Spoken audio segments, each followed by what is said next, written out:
What's up, people? So the past couple of months I played a bunch of Yuri visual novel, all other kinds of visual novels, but I feel like we haven't had a good one in a while where we can just feel the feels, you know, get sad, emotional, maybe even cry a little bit. It's okay for us guys to cry every now and again, okay? Even though I'm like half robot and I actually have never cried in like many years, as well as never because of games, but I get emotional, of course, you know. I feel it, and I feel like this game might actually be the first one that might make me cry, or at least feel the feels. So you know what, this is actually a visual novel that I've been waiting to kind of play, find the right moment for it, and I feel like now is the time to bust it out. So this visual novel in particular is actually quite old. It's called Narcissu, and I believe it was released back in 2005, so that is, yep, counted on my fingers, 11 years there. Yeah, I actually have an extra finger. Okay, that's not true, but actually I do have a cousin that does have like an extra like little finger attached to her pinky. She was born with that, but that's not the point of this video. So this particular series, right, I try to read as much about it without getting spoiled, obviously, but I think this particular visual novel is a bunch of sort of smaller stories that revolves around specific characters. So individual characters have like their own story, and it all revolves around patients that deal with terminal illness. So knowing that already, it's time to grab the tissues, and I feel like we just jump right into it, because this is gonna be a tearjerker. So this is the free version on Steam. You can download it yourself and play it yourself if you want to before checking out this video. So yeah, oh god. There are two particular versions in the free one, I believe. This is the one on the left is the first one, and this is side second. I believe it's what they're dubbed or called. So let's just jump into the first one right away. 3 different translations, it seems. Definitely not this one with the characters that I cannot read. Let's just do the upper one. Voiced, of course, voiced. 眩しかった日のこと。そんな冬の日のこと。確かに幼い頃から丈夫な方じゃなかった。But even so, I went to grade school normally.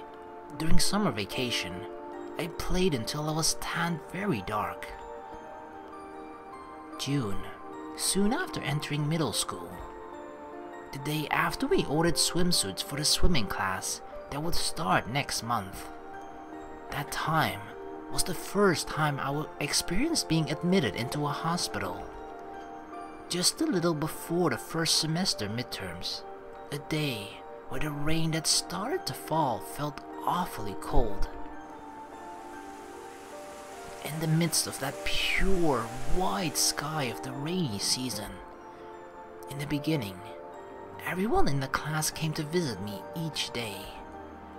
And when I was discharged from the hospital, during the weekends, they would come to my house to play. But that was just the beginning. Fall came, winter left, hospitalized, discharged, outpatient care, and then again starting with hospitalization. Classmates who were once cold friends, at some point became acquaintances, and then turned to strangers. With each turning of the season, it seemed that I was disappearing from their memories. どうやらいい気がしないらしい。普通に生きている人にとって私の存在ってのは、だから消されたようだった。いくつもの季節を、白い梅雨空を、誰とも言葉を交わす必要もなく過ごした。私の英語の教科書は1年生の中間テスト以降まっさらな状態だった。そこで私の時間も止まったらしい。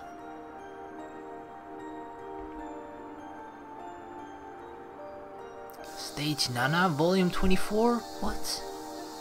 8 years later, 2004, early summer, protagonist. Summer, flowing sweat. In the driver's license examination area, a large electronic bulletin board was installed. All at once, the light came on, and like everyone else there, I searched for my own number. 237, 237. Scanning amongst the mostly lit light panel, I found my own examination number.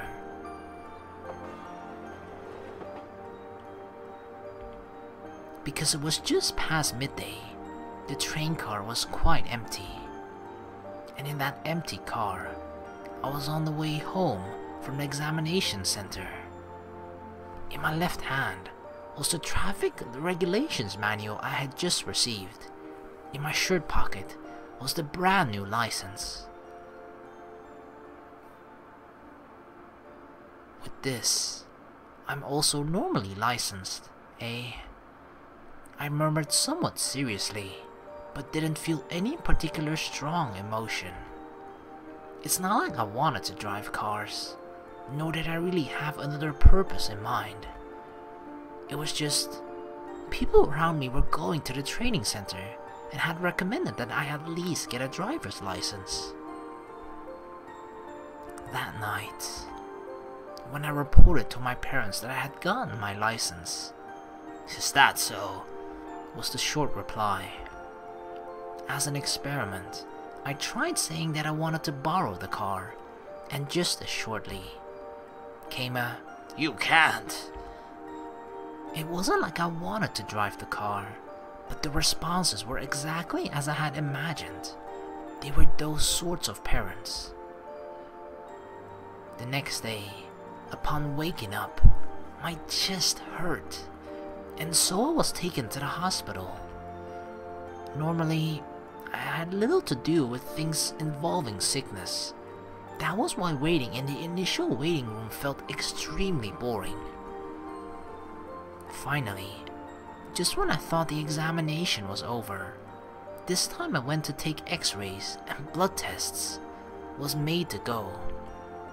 On top of that, for a long time, I was made to wait in boredom. That's like the most awful thing, you know, when you're waiting for test results and whatnot, because it's so nerve-wracking.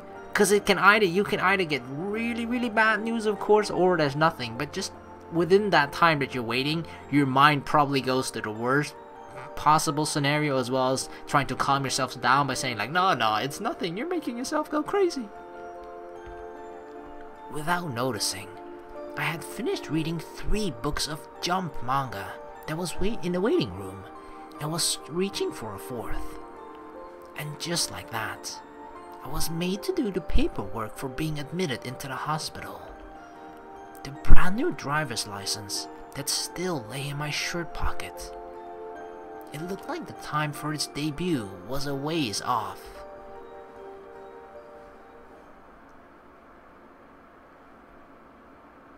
Protagonist, 2004, Autumn. Around when those very noisy cicadas had stopped crying. As usual, I was in the hospital.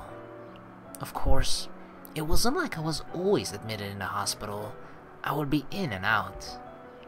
Last month, I had my first experience with surgery. After being discharged, I commuted 5 minutes for outpatient care by scooter. And even from then on, admitted, discharged, outpatient care, gradually moving to being admitted again. I didn't know anything about PET or IRESA, but I noticed through the comings and goings that a number of months have passed. In exchange with my decreasing appetite, the types and amounts of drugs increased. Even I could see with my own eyes that my strength was declining. My legs felt a bit thin, but that's not your imagination. The needle on the scale will tell me. And yet, I was looking at myself somehow objectively, as if I was watching a stranger, like looking at a single scene on television. The sudden things that happened to my body, my head couldn't keep up with them. The feeling that what was happening was real didn't arise. And so, even though it was supposed to be my own body, I could only watch myself from afar with cold eyes. Winter, around when Christmas trees were disappearing from the streets. Perhaps it was due to being the end of the year, but I was allowed to return home. In the end, it seemed to be only temporary, but even then, I was a bit happy. In a mix of rain and sleet, I returned home for the first time in a while. For some reason, everyone in the family was gathered. Even though my parents normally didn't speak much, while being a bit stiff, they smiled at me. My little sister, who I always argued with, made my favorite cream stew and fried shrimp. We sat next to each other in the kotatsu. They peeled mandarins for me. They were excessively kind. That was the impression it left. During this time, I had just a bit of a realization. Still left in the pocket. That brand new license. That license, without giving rise to any practical value, might expire. Has it been that long? While having stiff, unnatural smiles directed at me, calmly, vaguely, rather simply, I thought of that, as if thinking of someone else. Protagonist, January 2005. The new year came, and I returned again to the hospital. For some reason, on that day, I didn't go to the 4th floor, but instead to a conference room. Was made to go. There, with my father and the doctor, I heard many things. Was made to listen. It was that thing called notification, probably. They had an extremely indirect way of speaking, but in the end, it seemed like I was going to die. I see. That was why I was only able to reply with that. I couldn't find other words. From when I entered until I left the room, that was all that I said. Accepting my answer, the doctor moved the ballpoint pen in his hand. Most likely, it was the paperwork for the hospice. To the very end, he was very businesslike. My father was very much the same. It was such a simple thing, it doesn't sound like it. That was my honest impression. How can the news that you get to hear that you're just going to die? I mean, that's the weird thing about death, right? It's something that happens to everyone eventually, but the biggest thing about it is that you don't know when it happens. But when you're given sort of this timetable, like, oh, you're expected to die within 6 months, hearing that news, I would imagine, it would turn your whole world upside down, and it would just be devastating. And then, between that day and the next, I changed from the 4th to the 7th floor, from a 6-patient room to a single. And also, the 7th floor itself was a bit different from other floors. For one thing, the floors were sparkling. The ceilings were much higher, much broader. Inside the rooms, it was extremely clean. The large windows seemed designed to let in lots of sunlight. However, the windows only opened a tiny bit. When I tried measuring, it was just slightly smaller than allowing your head pass through. The other thing was, the color of the ID bracelets changed. Since the day I was admitted, a vinyl bracelet was always wrapped around my wrist. Upon it was my name and blood type. That color had changed from blue to white. High ceilings, wide vinyl bracelets, windows that could only open 15 centimeters. The day I was transferred to the 7th floor, it was when the boring New Year's programs were still being broadcasted. The time I met her for the first time was also at the very beginning of the year. Narcissus. 冬7階 Across the hall, facing the nurse's station, was a lounge-like place. Left in that unpopulated place were a number of sofas, folding chairs, and a large television. On that 28-inch CRT, a meaningless New Year's program was running. Watching that boring television, with an equally bored expression, was some girl. She had a small build and wore pink pajamas. Her wrist had, just like I did, a white bracelet. I feel like that's gotta have a meaning. Maybe this entire floor is just everybody here is a terminally ill patient, and the white bracelet kind of, you know, it shows that like they're almost being tagged or something, you know? That actually sounds kind of morbid. Oh fuck. Hair that was to her hips left an impression. Hey you, is that interesting? There wasn't with any particular deep meaning. Since there was no one around, I tried speaking to her profile. 別に That was all that she replied with. She didn't even turn towards me, even though I had spoken to her. Perhaps she had absolutely no interest in me. She continued to gaze at the television with a bored look. If it's boring, you don't have to watch it. As I thought that, I also sat down in a folding chair, and sitting next to her, I gazed at the television. There was nothing else to do, nothing else I could do. Quietly, we continued to gaze at the television. On the screen were the usual New Year's programs, pathetic impersonations and parlor tricks. Occasionally ringing out, the host's stupidly high-pitched laugh. In a pure white, sunlit room, it dryly reverberated. ねえあなた Suddenly, the girl spoke to me while still gazing at the television. あなた何回目 Oh god. Is she asking what I think she's asking? Like, what's your timetable? When are you gonna die? Oh god. Which time? What does that mean? ここに7階に来たの Oh, that's what she meant. Sorry, I don't understand the meaning of the question. そう初めてなんだね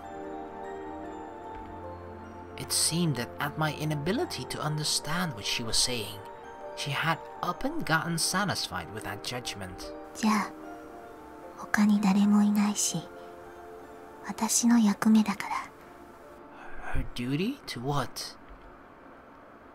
Duty? そういうルールなの Uh-oh, is this like an initiation rule? Is she gonna prank us? Not prank us. Haze us? That's what it's called, right? While nodding, she added that there is a rule for someone to teach new people who first come here to the 7th floor. Even now, I understood nothing. And as if ignoring me, the girl slowly began speaking. それじゃあよく聞いてね Hmm. The girl's words came by ones and twos. They were slightly different compared to the doctor's speech that I had heard up until coming here. In that business-like speech from the doctor, it was said that this was a place to await the advancement of medicine. It was also called a place for healing the heart. Most likely, broadly speaking, that was probably correct. However, from what the girl said, that was a facade. This 7th floor was within the hospital, but was the only place that didn't give treatments. Simply a place to wait for the end of life. Oh god. It's just a place where they stick all the terminally ill patients saying like, oh yeah, we'll just wait until we you know, because that's the thing they say usually, right? The worst news you can always hear, you probably have seen it in TV shows or movies or whatever, you know, it's just like when the doctor says there's nothing further we can do, something along those lines, you know, like it's not within their power. I'm not saying that they're lying about that, of course, but it's just simply that either just, you know, the medical advancements aren't there, or for whatever other reasons they just simply don't know what illness they're facing and how to heal it in a sense, or what to do against it, you know. I'm not a doctor, so I'm not gonna speak in any complicated terms, mainly because I just don't know them, but you know, they always say that, like, you know, they're probably being told, the patients, that, you know, we'll stick you here until the medicine gets to a point where hopefully it can do something to heal your specific illness, or, you know, we can treat you. But for most of those patients, they probably just, you know, they probably don't even reach that time, or the medicine, it just never advances quickly enough, and those people just get put here where they just wait to die. Fuck. That's what the girl said. That's what I also felt, and had the same perception. 私、2回目だから。 Second time? Second time? What's that? ここに来るの。 Wait, you left this place? And the girl taught me this place, called the 7th floor, to be here from the moment of admission all the way until dying. First of all, apparently didn't happen. Even if being cured was impossible, if your health becomes better, then they would allow you to go home once. But after a while, and it turns bad, you once again you come back. Among those comings and goings, eventually you die. The place where life ran out, it only differed between home and the 7th floor. Without fail, one would die in either of those. It seemed no one has ever escaped that. It was with that meaning that the girl had meant by saying that it was her second time. じゃあ、一度しか言わないから、ここからはよく聞いて。 Still looking at the dull screen, the girl continued speaking even more. The subject being not about what time the lights would be out, and the normal sorts of topics exchanged between admitted patients. She taught me about totally different things. On the 3rd time you're given a temporary discharge. Prepare yourself. There's never a 4th. You won't be going home anymore. If there's a time that you want to run away, go not to Station A, but towards Station B. Wow, she's even giving us tips where we should go if we want to run away. Don't eat anything. That is the shortest path. It will end with the least burden to your family. What? She actually gave that as advice to just, you know, don't eat anything, just die as fast as possible? But that's the saddest thing, right?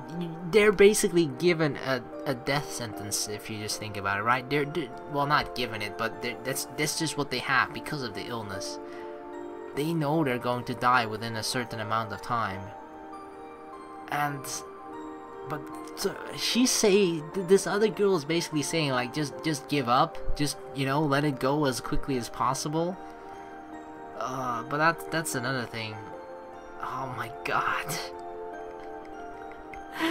I hate thinking about these things are just so morbid, so complicated and sad, of course, at the same time as well. But yeah, I can imagine that it has some impact on the people around you as well, of course. It was only full of these sorts of topics that gives one pause. Most likely, it was something only for the people who came here. Through just those who participated in moving towards death. These were the things that have continued to be passed down. Was the duty you mentioned earlier this? So this is basically the information that is given to every new patient or new admission person here on the 7th floor. These are the rules you must know before you're truly part of the 7th floor. いつかあなたも初めて来た人には伝えてね。 If I even make it that far. With those final words, the girl slowly stood up. Gently, her long hair swayed and brushed the tip of my nose. じゃあ、検温の時間だから。 Oh god, which way? And then, just like that, with her back facing me, she began walking towards the hall. I was left alone in that place, with the laughing voice from the screen, and the white flowers decorated around the room, or around the window. In the end, the girl never once looked in my direction.